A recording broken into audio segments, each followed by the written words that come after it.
ये समानताएं तो दोनों के अंदर हैं कि जीवन यहां अंत नहीं हो जाता, कर्म के फल मिलेगा। लेकिन यहां पर ऐसा है, बहुत बड़ी संख्या में हमारे सनातन धर्मी भाई ये कहते हैं कि यहीं पर इसी दुनिया के अंदर जन्म होगा मरने के बाद, और मुसलमान ये कहते हैं कि यहां से जाने के बाद नहीं स्वर्ग या नरक कहीं है। सनातन धर्मी कहते हैं नहीं, स्वर्ग और नरक अलंकार है, तमसीली जमाने, यहीं के दुख को नरक कहते हैं, यहीं के सुख को स्वर्ग कहते हैं। कहते हैं नहीं, एक्चुअल स्वर्ग है, एक्चुअल नरक है। अंतर यह है, इस जीवन के बाद कर्मों का फल मिलेगा, इस बात को दोनों मानते हैं। एक बात तो तय है, अगर बात सच्ची वो निकली कि जन्म यहीं पर लेना पड़ गया तो सारे मुसलमानों को भी लेना पड़ेगा, और अगर बात सच्ची ये निकली कि यहां पर वापसी नहीं होगी, हमेशा का स्वर्ग और हमेशा का नरक कहीं और है, तो सारे हिंदुओं के साथ भी ऐसा ही होगा।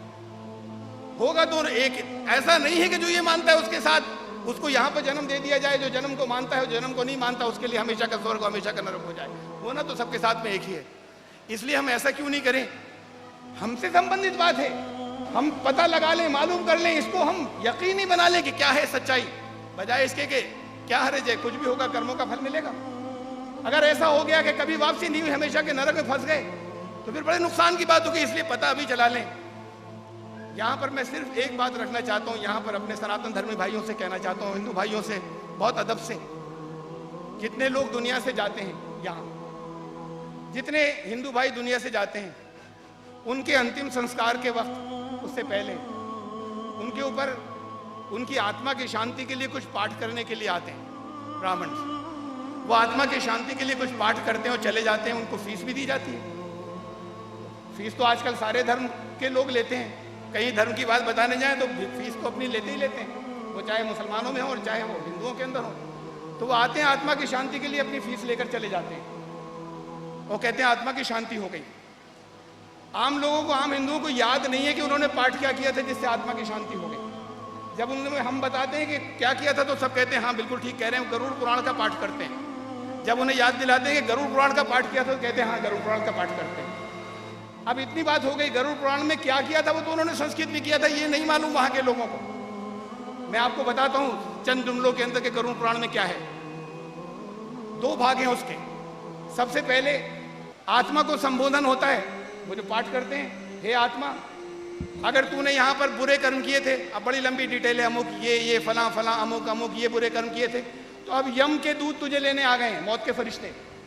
अब यम के दूत तुझे लेने के लिए आ गए हैं, बड़ी सख्ती से तेरी जान निकालेंगे और तुझसे कहेंगे कि तूने अपने जीवन में अच्छे कर्म क्यों नहीं किए थे। चित्रगुप्त से कभी गलती नहीं होती रिकॉर्ड लिखने में, जो कुछ वो लिखते हैं, जिन्हें आप अपने यहाँ अपनी परंपरा के अंदर, अपनी रिवायात के अंदर, जिन्हें आप कहते हैं किरामन कातिबीन, उसे यहाँ चित्रगुप्त कहा जाता है। वो भी सिफाती नाम है, ये भी गुणात्मक नाम है, किरामन कातिबीन।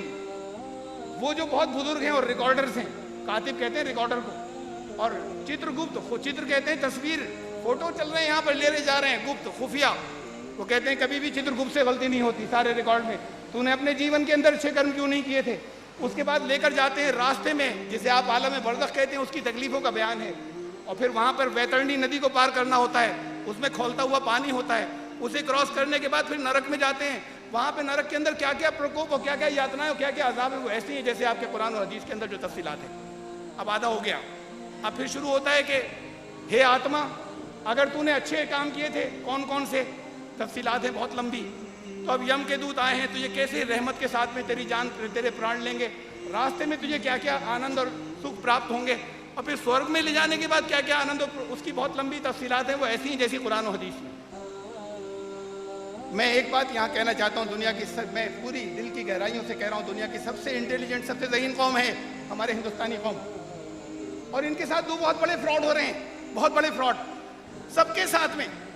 इसलिए कि धर्म के मामले में अपनी बुद्धि का इस्तेमाल नहीं करते, ये भी नहीं करते, मुसलमान भी नहीं करते, लेकिन इनके साथ उसकी वजह से 2 बहुत बड़े फ्रॉड हो रहे हैं। पहला जो छोटा फ्रॉड है वो ये कि उन्होंने तो एक पाठ किया, उन्होंने कहा आत्मा की शांति हो गई, उन्होंने फीस ली और चले गए, और उन्होंने कहा कि आत्मा की शांति हो गई कहकर तो वो ये गए, अगर तूने पाप किए थे तो अब नरक में जा रहा है, उससे कहकर ये गए कि अब तू नरक में जा रहा है, पाप किए थे, उन्होंने फीस ली और कहा इसकी आत्मा की शांति हो गई। ये पहला फ्रॉड, और ये छोटा फ्रॉड है। बड़ा फ्रॉड, दूसरा फ्रॉड ये है कि ये बात जिंदगी में बताने की थी कि तू स्वर्ग या नरक तुझे जाना है, हर जिंदा को बताते हैं कि तेरा यहां जन्म होगा, मरने के बाद। और हर मरने वाले के ऊपर यह पाठ किया जाता है कि अब तुझे स्वर्ग जाना है या नरक जाना है।